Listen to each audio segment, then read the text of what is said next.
चालू. Good morning, everyone.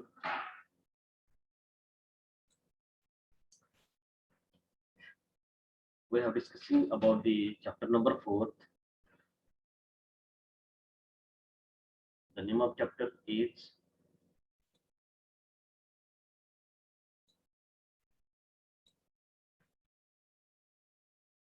Traffic Signals and Traffic Islands. In this chapter, we are discussing about the different signals which are used in the highway engineering as well as traffic engineering. Different islands which are related to the traffic. The details about the different signals as well as different traffic islands we are discussing up to the previous lecture. Before starting next point, we just review about the chapter number 4. The name of chapter is Traffic Signals and Traffic Island. In this chapter, we have discussing about the advantages as well as disadvantages of the traffic signals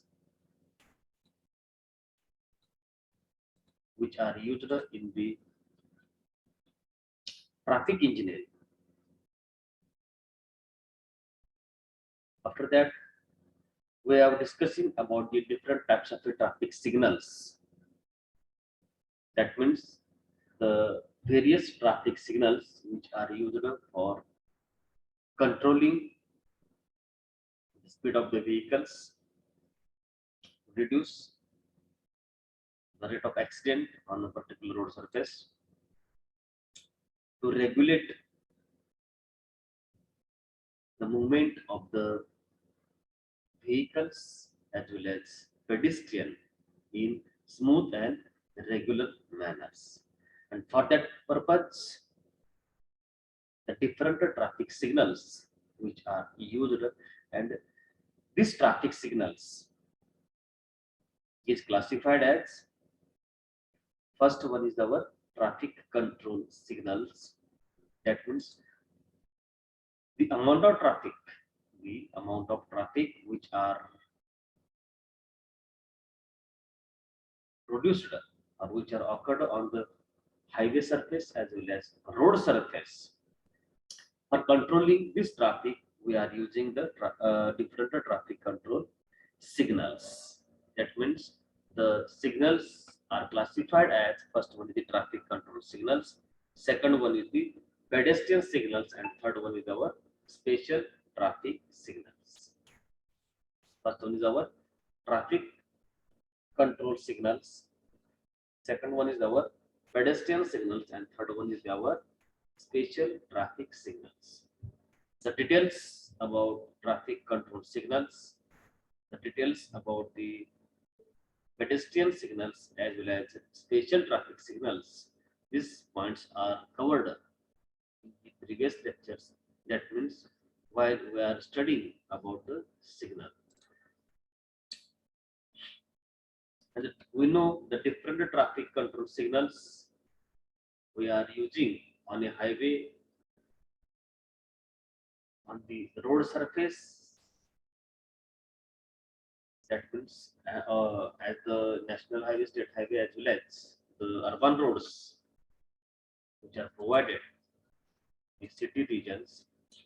On this road surface, the different traffic control signals which are provided, and these traffic control signals are also classified in subcategory as like fixed time signals. Next one, traffic acute signals,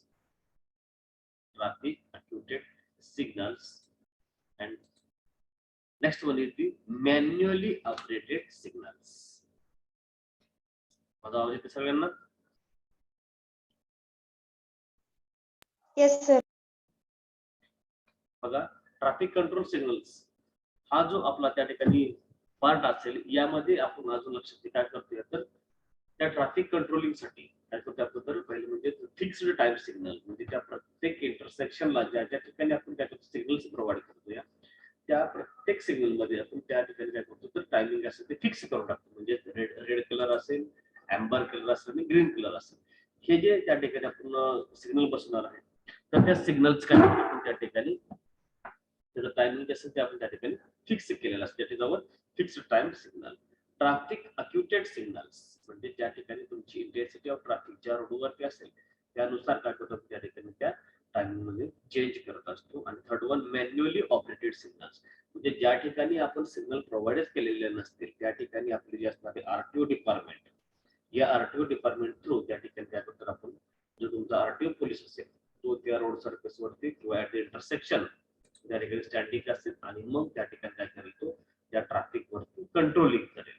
म्हणजे त्या ठिकाणी जे काय तुमचे roads असतील इंटरसेक्शनला मेट झालेले त्या रोडवरती मग कोणत्या रोडवर त्यांनी काय थांबणार, बाकीच्या रोडला काय त्यांनी जाण्यासाठी परमिशन देणार, हे जे तुमचे आपलं जे रेग्युलर प्रोसेस आपण रोडवरती बघत असतो ती त्या ठिकाणी काय करतात मॅन्युअली ऑपरेट केली जाते. त्या त्याच्यावर मॅन्युअली ऑपरेटेड सिग्नल्स.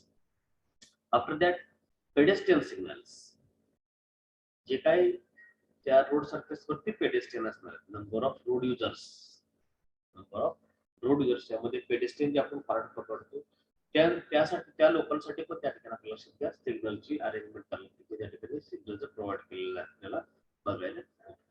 कशासाठी? To avoiding the rate of accidents between the pedestrian as well as vehicles.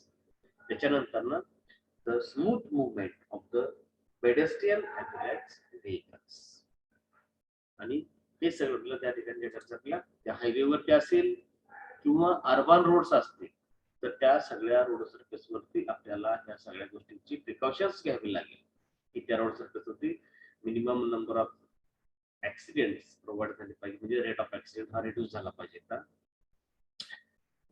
The movement of the vehicles as well as pedestrian it may be smooth and regular manner, आणि the speed of the vehicles which are moving on a particular road surface, this speed is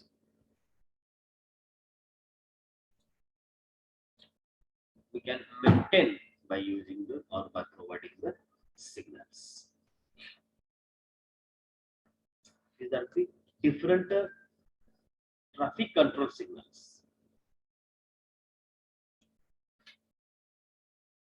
After that, pedestrian signals, we are discussing about this pedestrian signal, traffic control signals.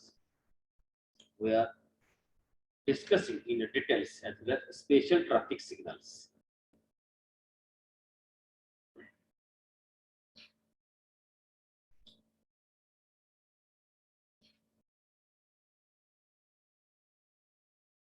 Also, we are discussing about the different traffic islands. Here, one point is remaining is the computation of the traffic signal or computation of the signal timing. These points are we will discuss after at the end of the our this chapter. That means how we can find out the different traffic time for controlling the speed of the vehicles as well as by providing the facility of the signals on the road surface. That means in the signal, one point is remaining is computation of a signal time. This point we will discuss at the end. After that, we can discuss about the traffic islands. The necessity of the traffic island as well as advantages and disadvantages of the traffic island. We have discussed in the details in the previous lectures. That means while we are studying at the time of it, this chapter traffic islands, the advantages as well as disadvantages of the traffic islands. This point is covered. This topic is we are discussed in the previous lectures. So traffic island, what is meant by traffic island? Traffic island is the raised portion, it will be a road surface at the intersection level. म्हणजे आपण जो road surface तयार करतो त्या road surface वरती आपण जो त्या ठिकाणी रेज्ड पोर्शन कंस्ट्रक्ट केलेला असतो तो तुमचा काय असेल या ठिकाणचा ट्रॅफिक आयलँड असेल. आणि ते ट्रॅफिक आयलँड कोणकोणते होते याबद्दलचं पण आपण या ठिकाणी डिस्कशन केलेलं असेल. तर ट्रॅफिक आयलँड काय सांगते बघा. Traffic island are raised areas constructed within the roadways to establish physical channelized through which the vehicular traffic may be guided. The vehicular traffic may be guided. म्हणजे ज्या ठिकाणी आपण जो रेज्ड पोर्शन तयार करतो असेल this raised portion we can say as a traffic island. This raised portion may be give the guidance to the road users on a highway as well as on the urban roads. The advantages and disadvantages we are discussing in the previous lecture. That means this topic, while studying this topic in the previous lecture. After that, we are discussing about the different types of traffic islands. The traffic islands which are provided on the road surface. These different traffic islands are classified as divisional island, channelizing island, and pedestrian loading island as well as rotary island. Traffic island हा जो आपण त्या ठिकाणी part बघतो त्यामध्ये आपल्या जो traffic आयलँडचं असणार क्लासिफिकेशन हे आपण या ठिकाणी कोणकोणत्या टाईपचे बघितले तर divisional island, channelizing island, pedestrian loading island, and last one is our rotary island. याबद्दलच्या इमेजेस आपण मागच्या लेक्चरला डिटेल्स मध्ये बघितलेल्या होत्या. पेडेस्ट्रियन लोडिंग आयलँड कशाला म्हणायचं, डिव्हिजनल आयलँड कशाला म्हणायचं, रोटरी आयलँड कशाला म्हणायचं आणि चॅनलायझिंग आयलँड कशाला म्हणायचं याबद्दलचं डिटेल्स डिस्कशन आपण पाठीमागच्या लेक्चरला डिटेल्स मध्ये केलेलं आहे. लक्षात घ्या त्याच्या इमेजेस सुद्धा आपण त्या ठिकाणी त्या व्हिडिओमध्ये किंवा त्या आपल्या तुम्हाला मी दाखवलेल्या आहेत ऑलरेडी. आता आपला आजचा पॉइंट असेल today we are discussing about the intersections of the roads और we can say the road intersections और रोड जंक्शन्स.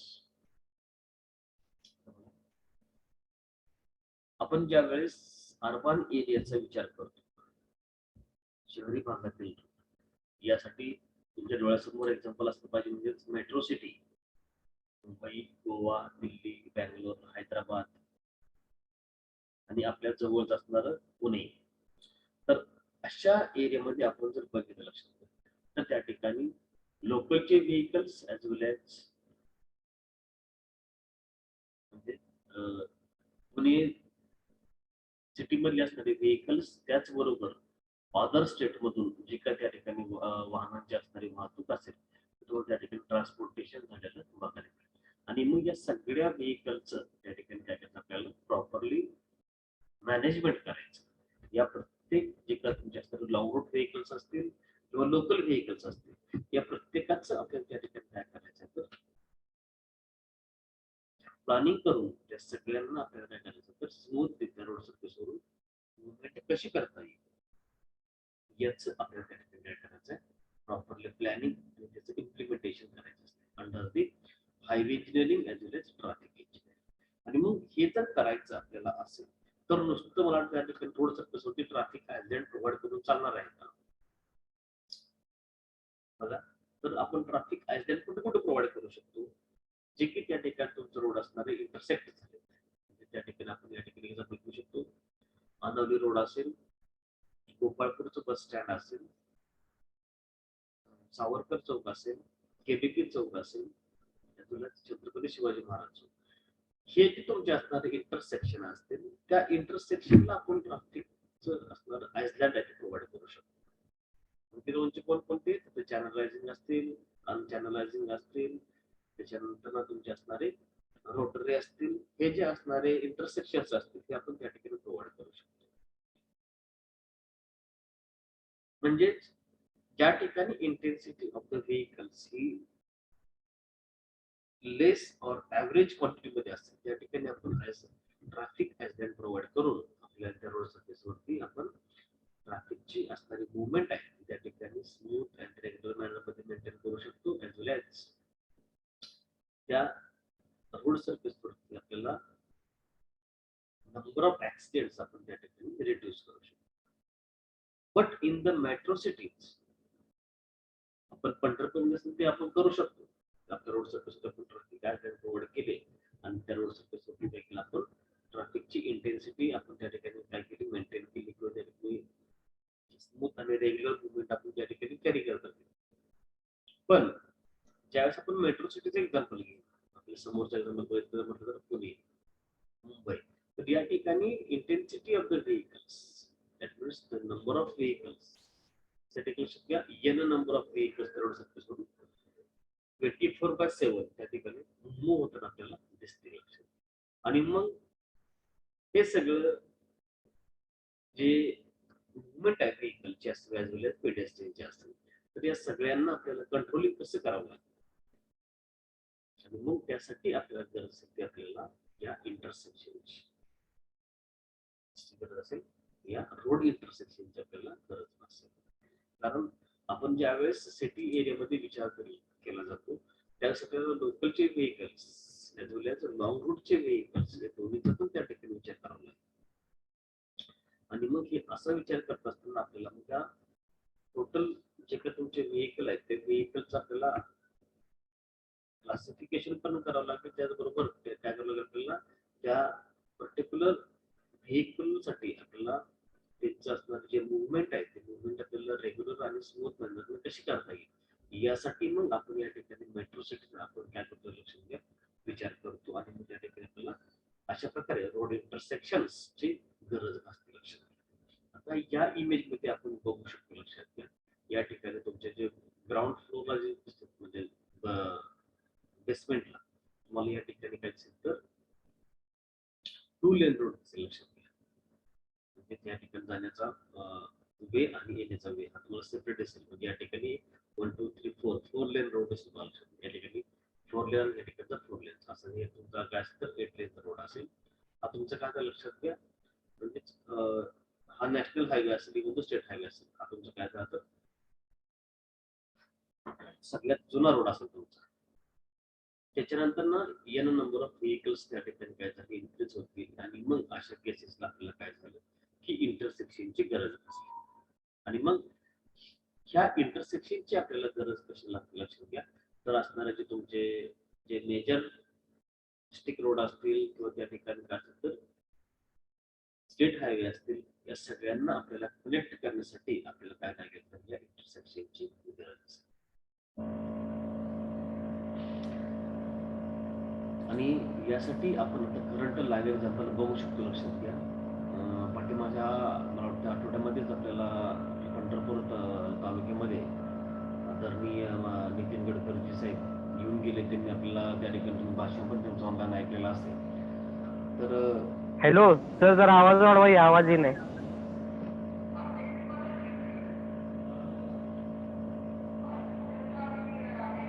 आवाज कुणालाच येत नाही का तुम्हाला एकट्यालाच येत नाही? येतोय पण लय बारका येतो, जरा मोठ्यानं बोलाय.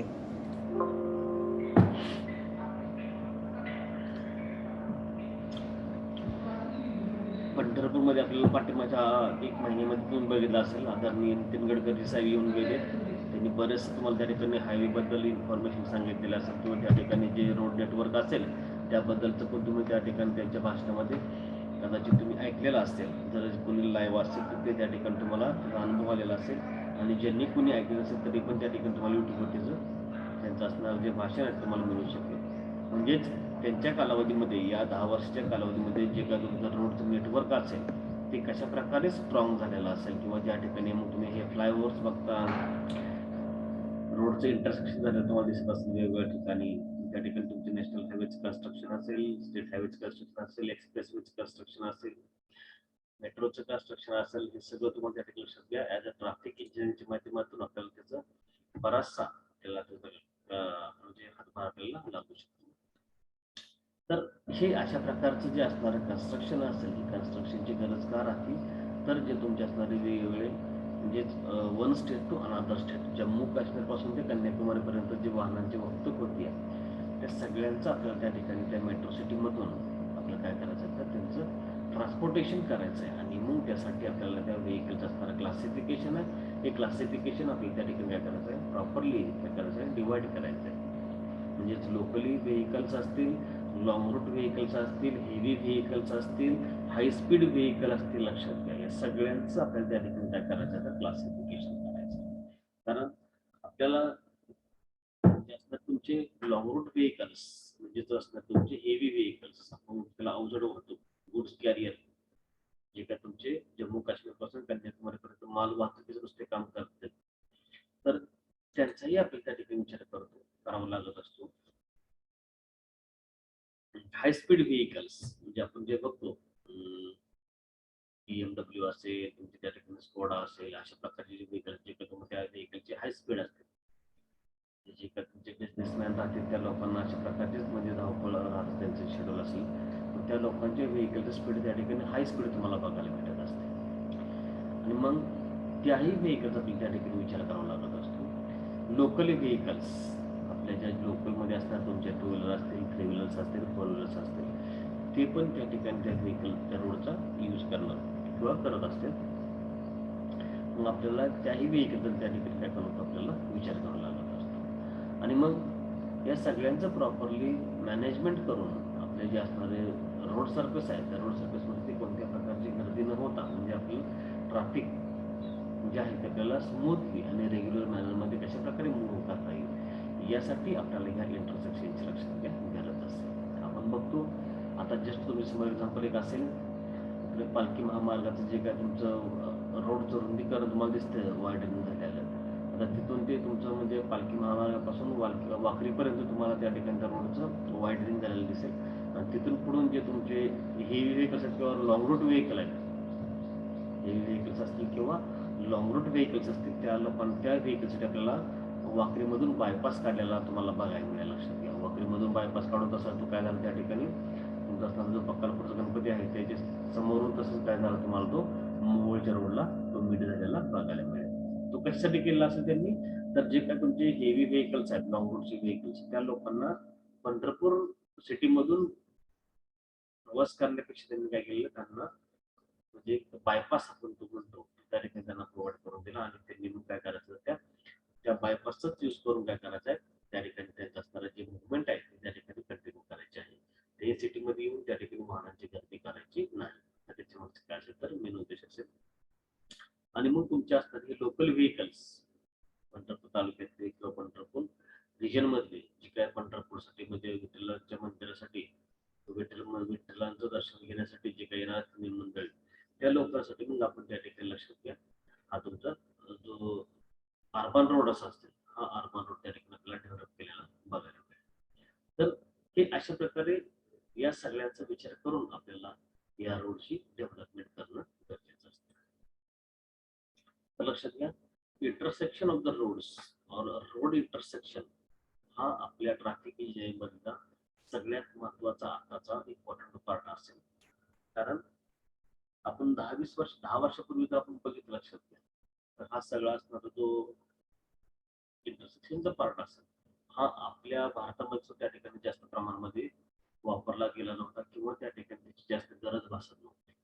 कारण त्या कालावधीमध्ये नंबर ऑफ व्हेकल्स त्या ठिकाणी काय असतं लक्षात घ्या स्मॉल क्वांटिटीमध्ये असते. पण आताच्या कालावधीमध्ये आपण जर बघितलं तर त्या ठिकाणी एन नंबर ऑफ व्हेकल्स त्या रोड सर्फेस वरून आपल्याला दिसते.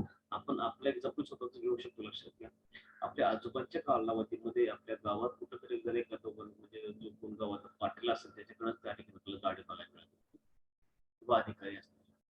आपल्या त्यानंतर वडिलांच्या कालावधीमध्ये परिणाम म्हणजे कुठेतरी म्हणजे गावामध्ये बऱ्याचशा गाड्या त्या ठिकाणी येत राहिल्या.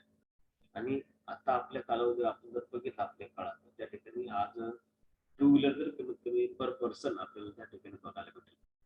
पर फॅमिली मध्ये पेक्षा पर पर्सन आपल्याला त्या ठिकाणी सर बघायला भेटेल.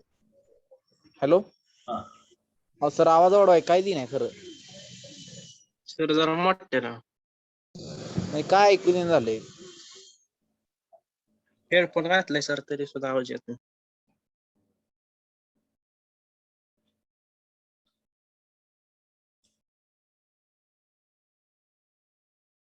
तर इंटरसेक्शनची आपल्याला आताच्या कालावधीमध्ये जास्तीत जास्त आपल्या ह्या ट्रॅफिक इंजिनिअरिंग मध्ये गरज असेल.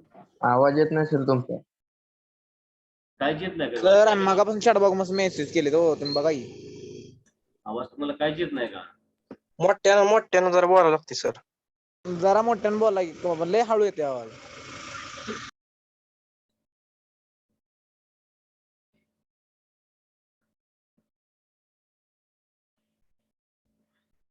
हॅलो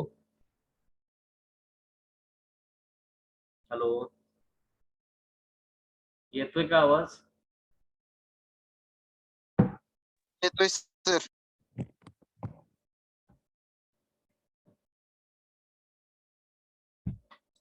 तर बघा हायवे रोड इंटरसेक्शन असेल रोड जंक्शन असेल याची आपल्याला आताच्या कालावधीमध्ये जास्तीत जास्त गरज असेल.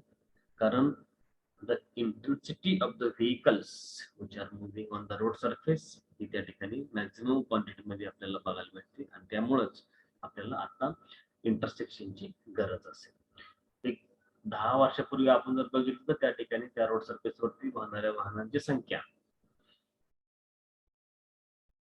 जे की आता आपण बघतो त्या क्वांटिटी मध्ये त्या ठिकाणी कितीतरी पटीने लेस असेल लक्षात घ्या. त्यामुळं त्यावेळेस आपल्याला जो तुमचा खरा हायवे असेल या हायवेवरती आपल्याला इंटरसेक्शन प्रोव्हाइड करण्याची गरज भासत नव्हती.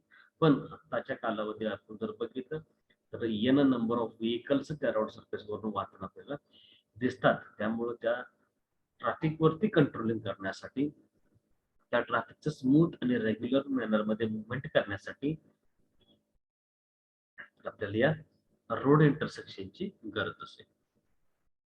बघा at the intersections there are through turning and crossing traffic and these traffic movements may be handled in a different ways depending on the type of intersections and its design. The efficiency, safety and speed as well as cost of operation and capacity of the road system very much depends on the road intersection design. जे काय आपण या ठिकाणी बघतो लक्षात घ्या efficiency of the vehicles या road सरफेसवरून वाहणाऱ्या व्हेकलची इफिशियन्सी त्याचबरोबर सेफ्टी या रोड सरफेसवरून वाहणारा जे तुमचा इच अँड एव्हरी व्हेकलची असणारी सेफ्टी त्याचबरोबर या व्हेकलचं असणारं स्पीड आणि कॉस्ट ऑफ ऑपरेशन हे सगळं कन्सिडर करायला तुमचा खर्च लक्षात घ्या. त्याचबरोबर capacity of the road system या रोडची असणारी कॅपॅसिटी लक्षात घ्या. या सगळ्यांचा त्या ठिकाणी विचार करून लक्षात घ्यायला आपण त्या ठिकाणी हा जो असणारा रोड इंटरसेक्शन या ठिकाणी आपण विचारात घेत असतो. An intersection is the area shared by the joining or crossing of two or more roads. Intersection ची काय गरज लक्षात घ्या या ठिकाणी an intersection is the area shared by the joining or crossing of two or more roads. It is also a point of large number of major conflicts besides a point of the decision. म्हणजे ज्या ज्या ठिकाणी तुमचा असणारा जो आपण त्याला म्हणतो नंबर ऑफ कॉन्फ्लिक्ट्स लक्षात घ्या. तर नंबर ऑफ कॉन्फ्लिक्ट्स म्हणजे काय तर ज्या ठिकाणी तुमचा नंबर ऑफ ऍक्सिडेंटचा असणारा जो रेट असेल हा त्या ठिकाणी आपल्याला ज्या पॉईंटवरती मॅक्सिमम मिळतो दॅट इज आवर काय असेल तर नंबर ऑफ कॉन्फ्लिक्ट्स असते. म्हणजे तुमच्या असणारं जे व्हेकल आहे ते व्हेकलचं कोणकोणत्या अँगल त्या ठिकाणी हॅमरिंग होऊ शकते त्या इंटरसेक्शनला दॅट इज आवर काय असेल तर पॉइंट्स ऑफ ए कॉन्फ्लिक्ट. ते आपण पुढे बघतो त्या डायग्राम मध्ये. पुढे डायग्राम काय आहे त्यामध्ये आपल्याला नंबर ऑफ कॉन्फ्लिक्ट्स कसं फाइंड केलं जाते. तुमचं जर व्हेकल त्या ठिकाणी रन होणार असेल त्या इंटरसेक्शन तर ते कोणकोणत्या अँगल त्या ठिकाणी हॅमरिंग होऊ शकतं. जे तुमचा ऍक्सिडेंट प्रोव्हाइड होण्याचा चान्सेस कोणकोणत्या अँगलला असतील ते त्या ठिकाणी फाइंड करणं म्हणजेच काय असेल तुमचं तर लक्षात घ्या ऑफ कॉन्फ्लिक्ट्स ते आपण त्या ठिकाणी बघतोय पुढं. तर या ठिकाणी लक्षात घ्या आपल्याला हे इंटरसेक्शनची गरज काय असेल तर आपल्याला काय करायचं आहे जे काय तुमचे असणारे मेजर नंबर ऑफ कॉन्फ्लिक्ट्स आहेत त्याच्यावरती आपल्याला काय करायला लक्षात घ्या कंट्रोलिंग करता येईल जेणेकरून रेट ऑफ ऍक्सिडेंट आपल्याला या ठिकाणी काय करता येईल कमी करता येईल. These conflicts may be due to the crossing curves of vehicles moving in a different direction. म्हणजे जे काय तुमची लक्षात घ्या व्हेकल्सची मुवमेंट असेल ती मुवमेंट डिफरंट डायरेक्शन म्हणजे तुम्ही स्ट्रेट असेल लेफ्ट टर्न असेल राईट टर्न असेल ही जी आपल्या व्हेकलची मुवमेंट असेल आणि त्यामुळं त्या रोड सरफेसवरती होणारे जे नंबर ऑफ कॉन्फ्लिक्ट्स असतील ते कॉन्फ्लिक्ट्स त्या ठिकाणी कशा प्रकारे प्रोव्हाइड होते या सगळ्यांचा आपण या ठिकाणी काय करू शकतो तर विचार करून आपण त्या ठिकाणी जे काय आपण इंटरसेक्शन प्रोव्हाइड करतोय ते त्या ठिकाणी प्रोव्हाइड करण्याचा विचार करतो लक्षात घ्या. बघा generally there are mainly two types of intersection. First one is the grade separated intersection and second one is our at grade intersection. काय सांगते ग्रेड सेपरेटेड इंटरसेक्शन आणि दुसरा असेल ते ऍट ग्रेड इंटरसेक्शन. तर ते काय आपण या ठिकाणी बघू शकतोय लक्षात ठेवा इंटरसेक्शन ऑफ द रोड्स म्हणजे ज्या ठिकाणी तुमचं रोड मीट होतो आणि तो कसा होतो लक्षात घ्या तर 2 or more रोड क्रॉसिंग्स त्याच्यामुळे काय होतात ना इंटरसेक्शन आपण प्रोव्हाइड करतो आणि त्याचं दोन क्लासिफिकेशन मध्ये आपण डिवाइड करतो पहिलं म्हणजे ग्रेड सेपरेटेड इंटरसेक्शन आणि दुसरा असेल तर ऍट ग्रेड इंटरसेक्शन. आता बघा ग्रेड सेपरेटेड इंटरसेक्शन मध्ये काय काय येतं तर तुमचा असणार पहिला ओव्हरपास आणि अंडरपास. ग्रेड सेपरेटेड इंटरसेक्शन काय येते तर ओव्हरपास आणि अंडरपास आणि ऍट ग्रेड इंटरसेक्शन पण या ठिकाणी त्याच्यामध्ये काय काय ते पण आपण या ठिकाणी बघणार आहोत.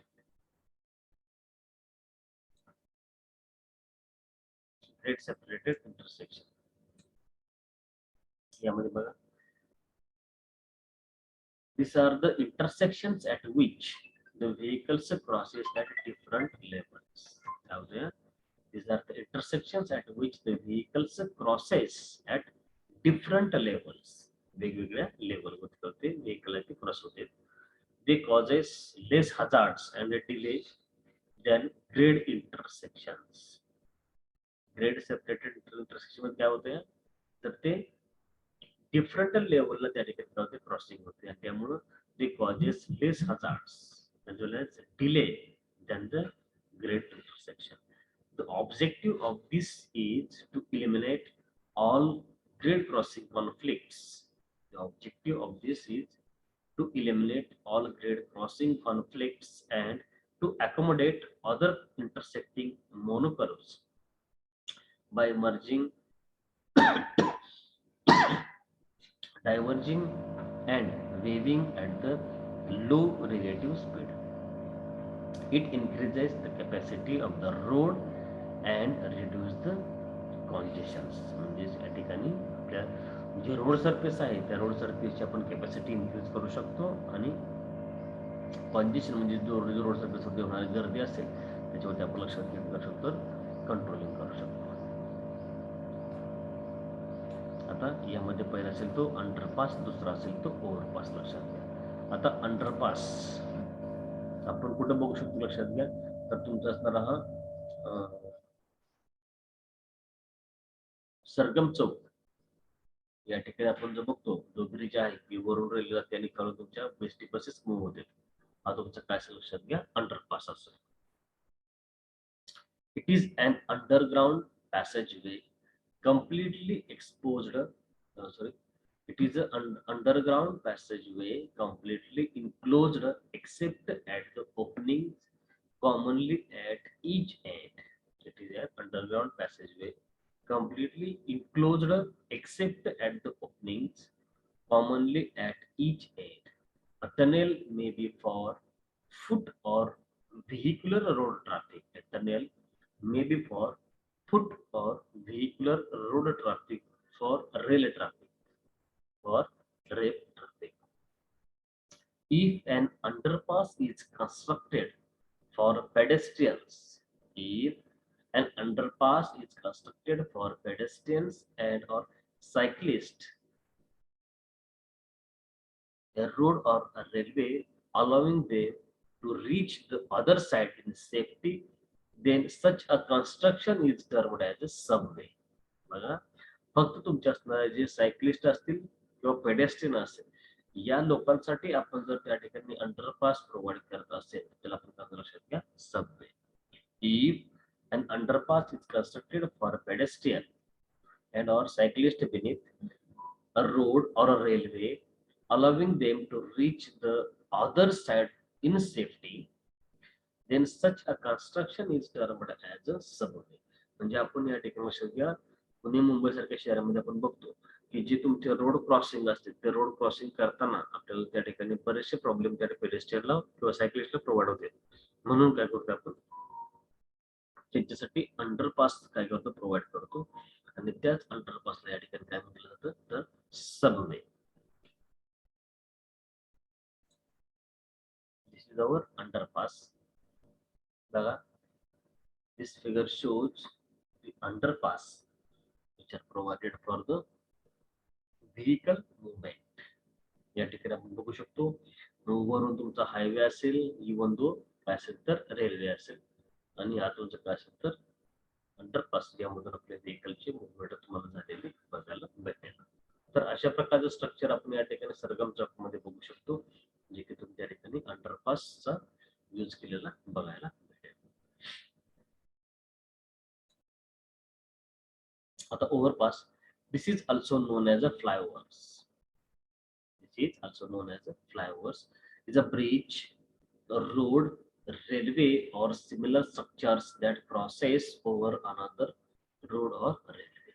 Flyover जनरल काय असतं, ओव्हरपास म्हणजे काय जनरल तर तुमचे ब्रिजेस किंवा फ्लायओव्हर्स असतील जे की त्या ठिकाणी रोडला किंवा रेल्वेला किंवा अदर सिमिलर स्ट्रक्चर्सला किंवा त्या ठिकाणी क्रॉस ओव्हर्स अनदर रोड और रेल्वेज ते एकमेकांना त्या ठिकाणी तुम्हाला क्रॉसिंग झालेले बघायला मिळतील. त्या ठिकाणी काय होतं आपण ओव्हरपास प्रोव्हाइड करतो. A pedestrian overpass allows pedestrian safe crossing over busy roads without impacting traffic. मग या ठिकाणी लक्षात घ्या, आपल्याला फक्त व्हेकल्स चिरकोड चालत नाही, तर जे पेडेस्ट्रियन असतील या पेडेस्ट्रियनला पण आपल्याला त्या ठिकाणी लक्षात घ्या त्यांची सुद्धा मुवमेंट आपल्या रोड सरफेस वरून करता येत नसेल तर त्यांनाही आपल्याला त्या ठिकाणी ओव्हरपासची गरज त्या ठिकाणी भासत असते. आणि मग अशा प्रकारची ओव्हरपास त्या ठिकाणी आपण काय करतो, प्रोव्हाइड करतो for allowing pedestrians a safe crossing over busy roads without impacting traffic. जे काही तुमचं ट्रॅफिक आहे त्या ट्रॅफिक वरती कोणत्याही प्रकारचा इम्पॅक्ट न होता आपल्याला त्या पेडेस्ट्रियन काय करायचं आहे, तो रोड आहे तो क्रॉस करायचा असतो. आणि त्यासाठी मग आपण काय लक्षात घ्या, त्यांनाही आपण त्या ठिकाणी करतो ओव्हरपास प्रोव्हाइड करत असतो. And railway overpasses are used to replace at grade crossing as a safer alternative. Overpasses allows for unobstructed rail traffic flow from mixing with vehicular as well as pedestrian traffic. Overpasses allows for unobstructed rail traffic flow from mixing with vehicular and pedestrian traffic. This figure shows the flyovers which are provided on the road surface. हा तुमचा असणारा जो ground level road असेल त्याच्यावर provide असेल का हे flyovers तुम्हाला प्रोव्हाइड केलेले बघायला मिळतील. आता अशा प्रकारचे फ्लायओव्हर्स आपल्याला ह्या पालखी महामार्गावरती पण प्रोव्हाइड केलेले बघायला मिळतील.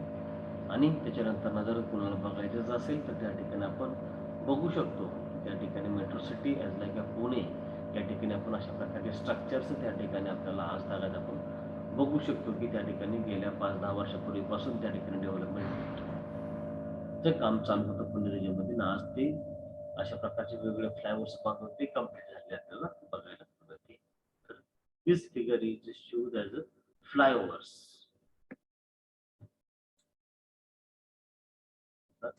थर्ड पॉइंट आहे ट्रम्प्ड इंटरचेंज. ट्रम्प्ड इंटरचेंज पहिला भाग काय तुमचा तर अंडरपास, दुसरा ओव्हरपास आणि तिसरा ट्रम्प्ड इंटरचेंज. यामध्ये काय बघा, it is used where one highway terminates at another highway.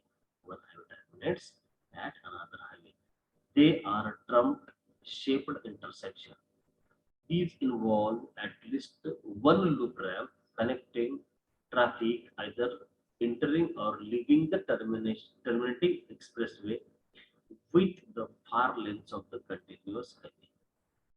This involves at least one loop ramp connecting the traffic either entering and leaving the terminating expressway with the far lanes of the continuous highways. The trumps are suitable at the trumps are suitable at the locations where the side road exists on only one side of the freeway and the traffic is relatively low. Trumpet are suitable at the locations where the side road exists on only one side of the freeway and the traffic is relatively low. The principal advantage are low construction cost and are useful for highway as well as toll roads. लक्षात बघा, the principal advantage are low construction cost and are useful for highways as well as toll roads. बघा, this figure कशी आहे? This figure shows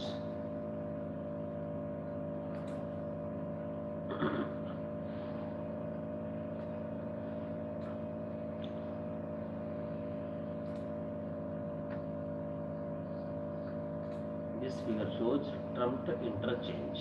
लक्षात घ्या. या ठिकाणी तुम्हाला यामधून तुम्ही बघू शकता.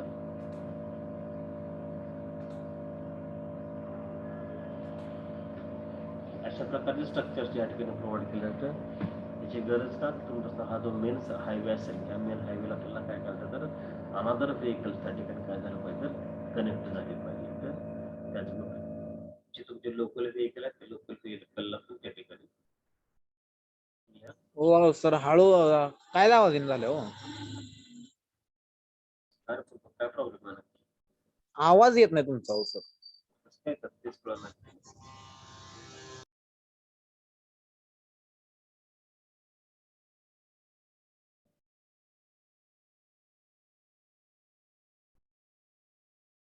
रेंज तर फुल दाखवते तरी पण दाखवत नाही.